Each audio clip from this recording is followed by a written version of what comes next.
The Elgin Police Department is dedicated to working in partnership with the community to promote safety and enhance the quality of life by serving with professionalism, encouraging open communication, and embracing diversity. Engaged. Partnering with our citizens and involved in our community. Progressive. Embracing innovative strategies while maintaining proven practices. Dedicated. Serving with integrity and professionalism. Elgin became an incorporated city in 1854 and installed its first police marshal, George W. Renwick.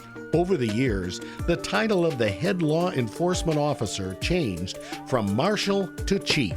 And although the role has expanded, one duty has remained consistent: to ensure law and order for the citizens of Elgin. It's time now for Fridays with the Finest, featuring Elgin's current police chief, Anna Lally, on Elgin's hometown radio station since 1949, WRMN AM 1410 and 96.7 FM. Hello and good morning, everybody. Welcome to WRMN 1410 AM. If you're also watching the YouTube, you don't want to miss that. Today we also have Chief Anna Lally, Fridays with the Finest, and she is joined with Detective Josh Miller. I'll let her do all the introductions. But Chief, good morning. I hope everything is going well for you. Yes, thank you. Thank you. Good morning, everyone. Good morning, Elgin. So, I'm here today with Detective Josh Miller, who's been on the show many, many times, and he usually comes to talk about Special Olympics, and he leads our group of officers and other people in the department that participate in Special Olympics and all our fundraising. But today, we're here for a different topic. And so first, I want to really, we're gonna dedicate the show to Sergeant Rich Free, who passed away, almost a week and a half now. And, I want to really first say thank you to the members of the Elgin Police Department and for all the things that we had to come together to do to ensure that Rich's, was his funeral and everything was absolutely the way it should be for one of Elgin's finest, which he was. And also to take care of his family and his children and all his close friends and everything. And so I really want to say thank you to all the members of the Elgin Police Department for really coming together. And, you deal with a lot of things in the police department, and as a police chief, I've dealt with many, many things over the past 8.5 years. And this is just something that, you never want to ever have to do. But when the time comes, and if it does ever come, you have to make sure that you do it right. And that does not happen just by myself. So during that week, Josh and Sergeant Rob Copeland, who is going to be here this morning, but he's out on a call because he's working, Sergeant Andy Stein, and Sergeant Chris Jones, absolutely. The things that they did throughout that week to help me and to make sure that things were done the right way for a person that they knew more so than I. And that was very important to me, to make sure that the people that knew Rich very differently, that they were there, that their voice was heard. And so I will forever be grateful to those four guys for everything that they did. And so it was just a great opportunity for us to come on and, talk a little bit about, I wasn't here last Friday because obviously, it was the funeral. And so I also want to, be able to publicly say thank you to our community and beyond who reached out, whether it was through messages, emails, sending flowers. Our law enforcement community, I will tell you that Sheriff Ron Haim, I've known Ron for a very, very long time, and asking him to, can we get some of your deputies to work the street so the Elgin officers could go to either the wake or the funeral, and he didn't hesitate. So, I have a lot of respect for Ron and for what he did, which I will never forget. I mean, that's, I didn't even have to ask twice. It was just, what do you need, Anna? What do you need? What do you need? And there were many, many people that reached out from other agencies, and so I truly appreciate that. And also the community and the messages of support and care and love for the Free family, which it's very important. I think that people see that, the family sees that that Rich did do and did make a huge impact in the Elgin community. And so, I want to say thank you to everyone who did reach out and send messages and go on social media. This is when social media can be great, right? This is the good part of social media, where it absolutely brings people together and you're able to share your thoughts. And so I wanted to publicly say all this. I did, put a message out on our social media, but it's important to me that I say this publicly, and also thank you to Josh and Rob and Andy and Chris for everything that they did that week.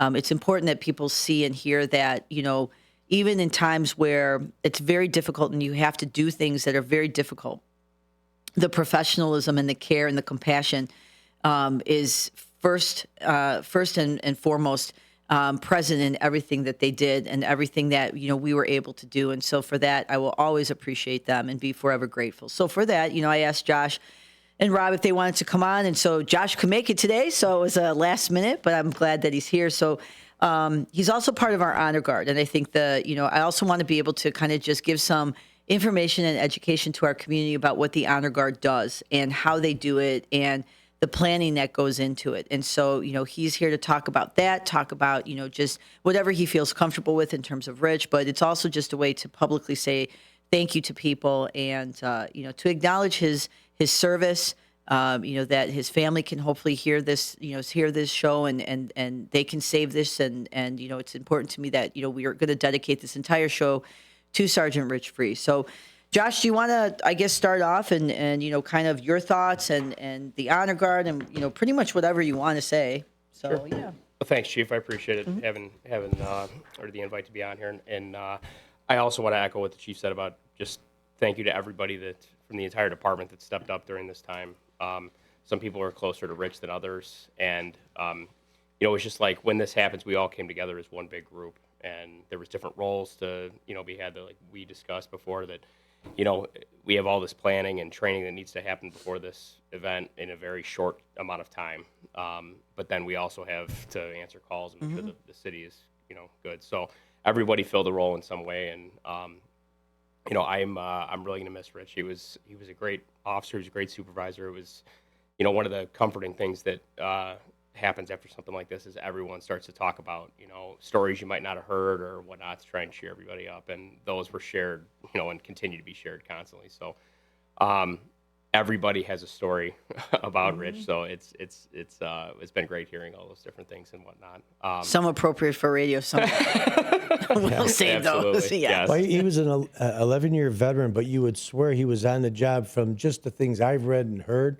You'd swear he's a 20-year guy on the job. He had been on, so he worked for a different department for several other years. Right. So he had been an officer for quite a while. But yeah, just had just kind of an old school mentality. Really cared about the job. Really cared about the people that worked underneath of him because he's a newer supervisor. And it was nice too. We have a lot of young officers, so a lot of the younger officers saying that, well, I didn't really know him as a friend, or personally, but he was a great supervisor and he was great to have on the shift. So that was nice hearing from the younger population too. So I have been on Honor Guard. This is my 13th year or 14th year now, and I started with Honor Guard right off the bat.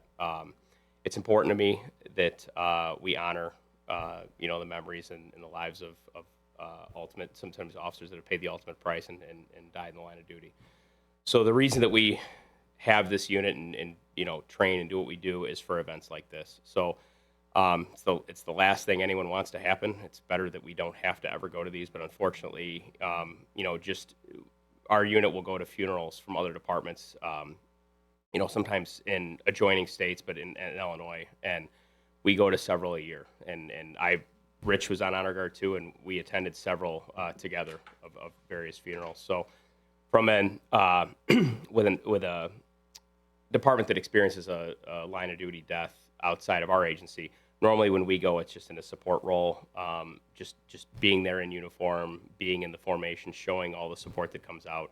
We don't have much participation in the actual, funeral or events for the most part. So we train for these things, but then, when this happened, realize that this is our person, so we're going to take care of everything. And, those other outside agencies come to support us, but as far as working the funeral and the wake and all that, that's going to be on us. So Today you don't want to have to perform, but you know that it's going to come sooner or later in one day. And, the chief was saying off air that your honor guard, though, does more than just shows up and is that face of the police department. You also console the family, any of their needs that need to be taken care of, if there's transportation, anything. You gentlemen, as the honor guard, that's what you represent. You're more than just showing up in a nice uniform. You've got that heartfelt we're here Yeah, for you. absolutely. And that's kind of the role that Sergeant Jones and Sergeant Stein and I took on over the week. And that's hard. It's very hard because we're doing two different things. He's a friend of mine, and I'm trying to be with the family your and grieve emotions. and everything. But then also knowing that during this wake and funeral that we have crucial roles in them that we need to make sure are spot on. So balancing time between both of those things. And again, I appreciate everything the chief allowed us to do. She basically just said, whatever you guys need, just let me know and we'll get it done. So it allowed us time, especially when these funerals have such a quick turnaround time.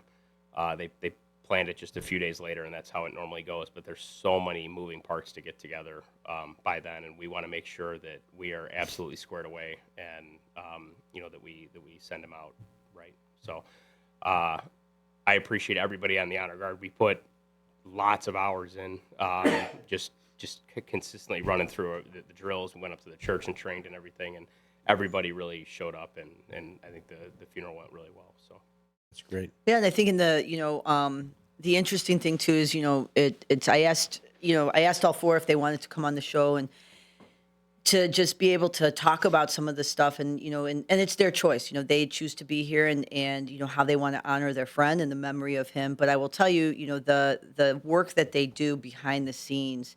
They're also grieving. They're also, you have a department. Some people knew Rich, some people didn't know. I think Josh had mentioned, some of the younger officers, they literally just knew him as a sergeant. And so they didn't really know him as Rich. They knew him, but his friends know him as Rich. And I Right. think it's important that, everybody does have a story, and everybody has, to what Josh said, everyone has more than what people see. And I think, the week and that week and just, being there, to support each other and to put down some of the barriers and the walls that sometimes people put up, in the end, that stuff never matters. I mean, And it doesn't matter. What matters is the way we treat people, the way we Exactly. respect people, the kindness and compassion that we show, even when maybe that's not being shown to us. And I think that, this is something that I think every officer in the department, the last time that we had an officer pass away, I think it was in 2013. So I think it was 13 or 14. It was an off-duty accident, motorcycle accident, from what I remember. And it was different at the time. Things were very different, and we still honored the officer, Jim Wilson. We honored him, but it was a very different feel, I guess, in the department at the time. And so this, those details behind the scene that the honor guard, they're there and they're training. And they want to get it right, and the pressure of the family, the pressure of the people watching, the pressure of this is it. You have to do this. You're never going to get another chance to do this the right way, to say the right things, to do the right things, to show up the right way. And I think the people that realized that very quickly showed up for each other, and they your showed up the right department way. Certainly did. The old showed up and showed out. You Yep. certainly did. When your work family, you see the people at your job more than anywhere else. Now you take a profession like law enforcement, the firefighters, that you really talk about a bond because you're counting on each other to cover your back. Not just a side of the chief, like I don't tell the chief. I'm talking about you're on a serious call. You have to be there and understand each other and protect each other. Mm-hmm. So it goes deeper. And this is just, these are emotions that you have to channel while you're doing the right thing for the family. I think it's give your whole unit a great deal of respect and accolades for doing what you did.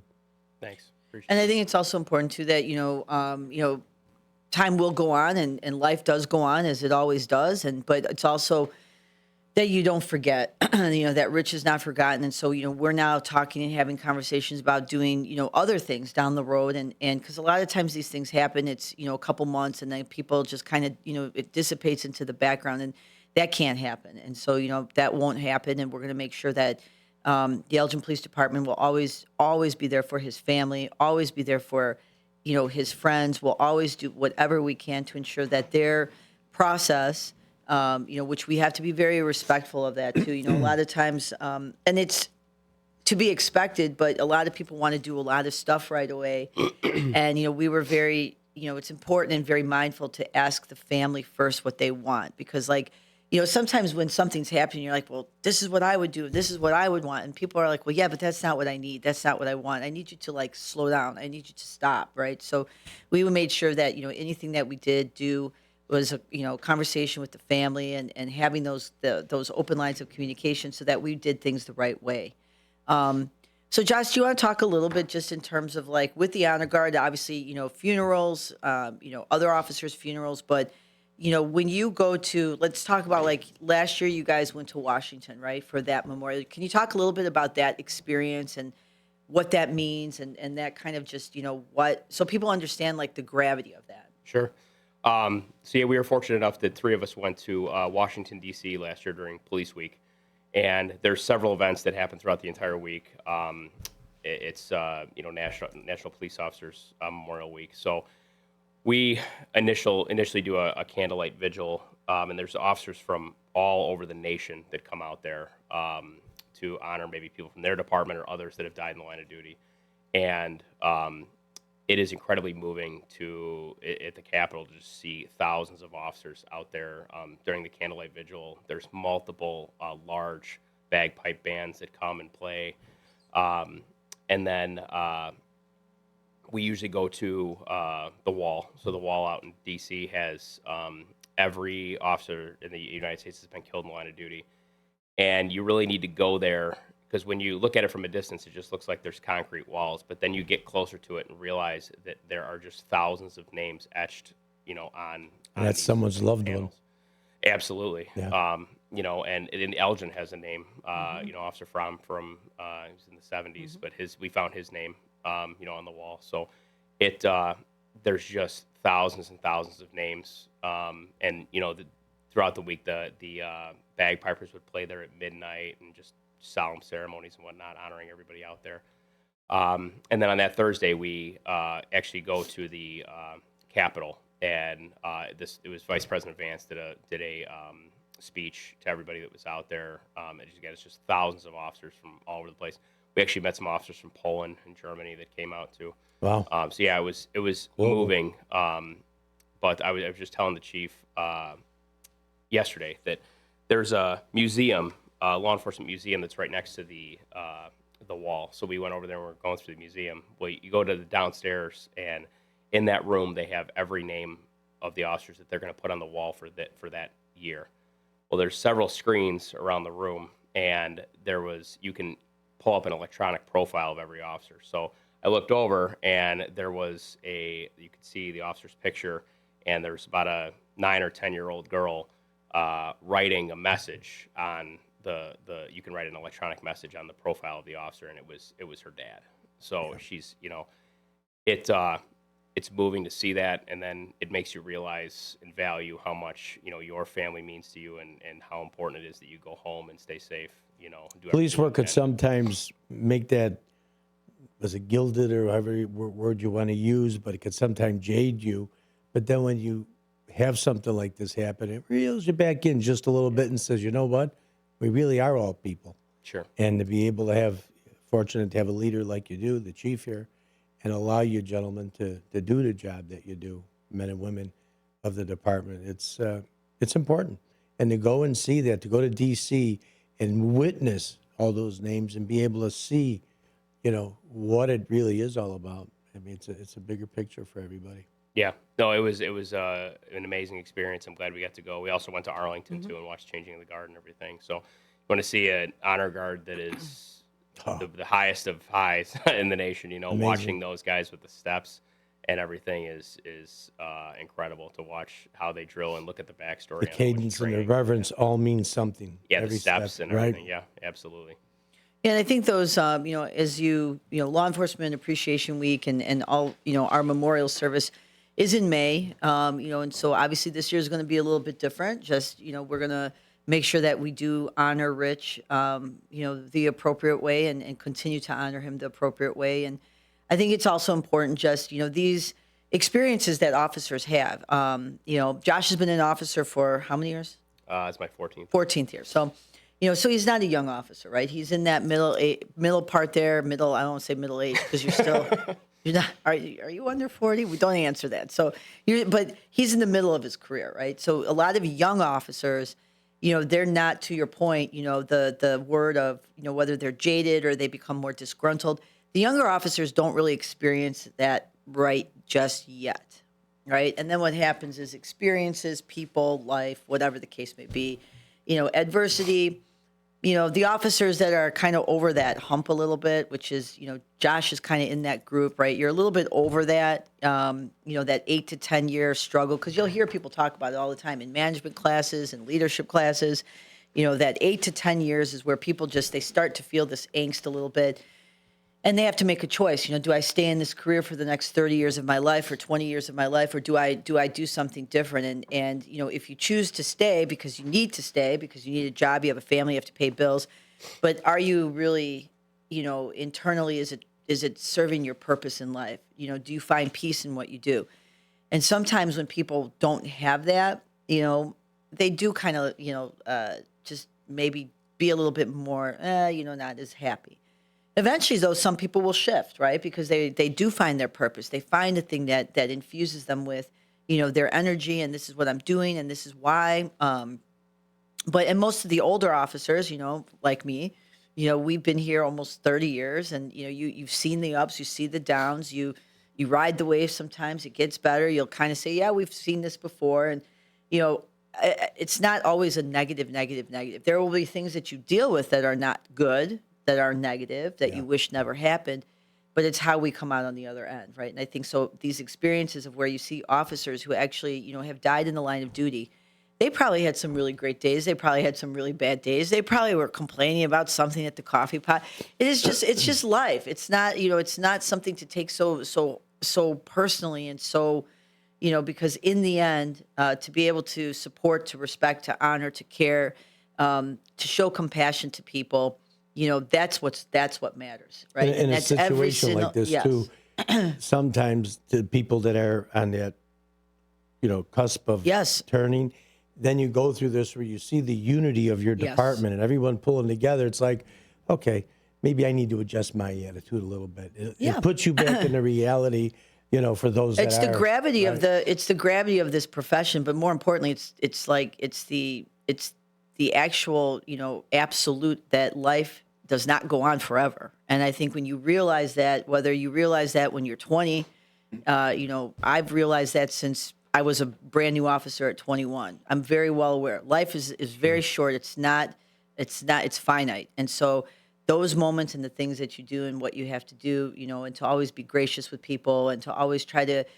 find the middle ground, right? And it doesn't mean you have to agree and always have to, that's just whatever, right? But I think this truly, you see people and the way the Honor Guard shows up and the way they represent and the care and compassion that they had during a very difficult time, because this is their friend. I don't even understand that, right? I can support, can help, can do whatever I need to do, and that's my role, because I don't even understand that, right? And so I think a lot of people to really acknowledge that that's a very difficult thing to do, and the graciousness in which they did it, and the respect and the care and the honor is something that their family and Rich's family and his children will always remember. So, I think when young officers see that, or even older officers, and they say, wow, look at these guys doing something very difficult, and look how they're doing it, and they're doing it absolutely with perfection. And so, because they're hard on themselves. I mean, I'm sure you guys, when you're training, you're probably like, we got to get this right. And that's not an easy thing then, to have to stand in front of a group of people and do it. Because you can't say, oh, time out, hold on, we made a mistake there, right? And then you have to be able to kind of shift on the fly, too, and pivot if you do kind of make a minor thing. But, because to the outside, everyone thinks, wow, that's perfection. And these guys are probably like, oh, we probably should have done it better, right? So they wanted to make sure it was perfect, and it absolutely was perfect. So I want to mention, too, we have a couple minutes here on the show. If anyone in the community has a memory of Sergeant Rich Free, if you had you were on a call with him, a contact with him, you want to share that memory, please email me, because we're in the process of putting some stuff together here, and I would love to be able to share that with his family. You can email me, anna.lalley, Lalley, at elginil.gov. I do have, community members. I went and found a bunch of compliments that, when people send me compliments, I always make sure to push it out to the officers so that they have it too as well. So there were, I went back and was looking at some of them and just seeing how Rich was on calls and, professional, true professional, the words that would ring out: professional, very kind, very helpful, a great police officer. And so I think if there's anyone in the community that wants to send me an email, you had an interaction with him, you want something to be passed on to his family, to his children, send me that email. We will make sure that it gets to the appropriate people, because I think that's something that maybe will be hopefully meaningful, so that they can, see a glimpse into his world when he was a police officer. So, all right, Josh, we have a couple minutes left here. Anything you want to cover? Any thank yous? Anything else? Anything that for Rich? Anything? No, just again, thank you to just everybody that came together. We've had an outpouring of donations to members of the department have been incredibly generous, along with, retired officers and family members of officers. Just having donations to the family has been great. I thank everybody for that.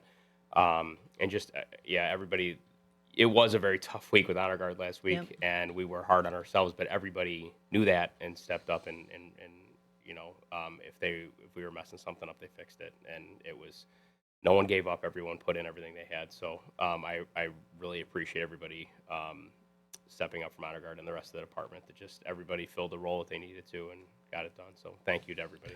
Yeah, and later today on our Facebook, we will be posting a video that, let me make sure I give credit to.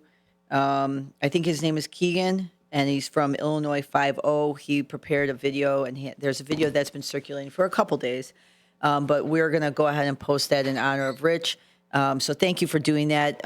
One of our CPAAA members, Stacy Gilmore, was at the funeral taking photographs too. So she's compiling a bunch of photographs. So we'll make sure that we push that out to the appropriate people and the right people.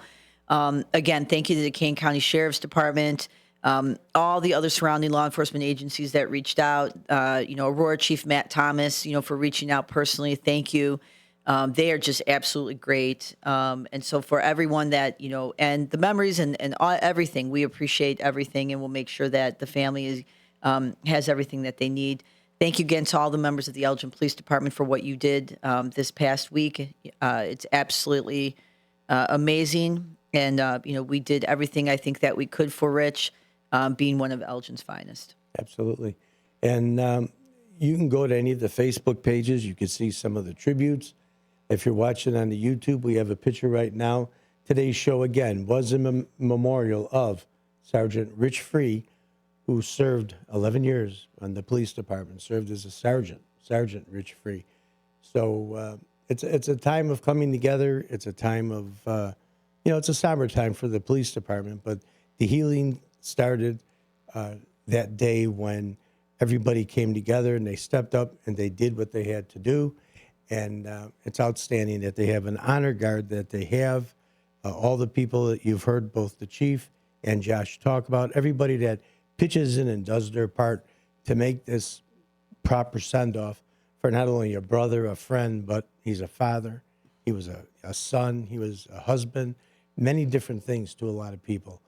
You know him as friend. I've met him once and twice. He was, like you said, you were digging through, Chief, some of the notes, and you always had, you saw good comments about him. He was a gentleman when I met him. But I think that way of most of your officers, Yeah, and most importantly, the most important thing too is, to continue to be there for his family and the Free family, beautiful people. I will tell you that, there will be nothing that they will need from the Elgin Police Department. We will give them everything they need, and that's not just this week or next week, but for many, many years to come. So, my condolences again to the Free family on behalf of the men and women of the Elgin Police Department. We will be here for you. We love you guys, and we're going to make sure that everyone is taken care of. Absolutely. So thank you, and in honor of Sergeant Rich Free. It could have been said any better. You've been listening to Fridays with the Finest. Chief Anna Lally and one of the members of the Honor Guard, Detective Josh Miller, has been here today. Folks, again, the show was in memory of Sergeant Rich Frye. Keep it in your thoughts, prayers, and the family as well. We'll see you next week, but Fridays with the Finest. Chief Anna Lally.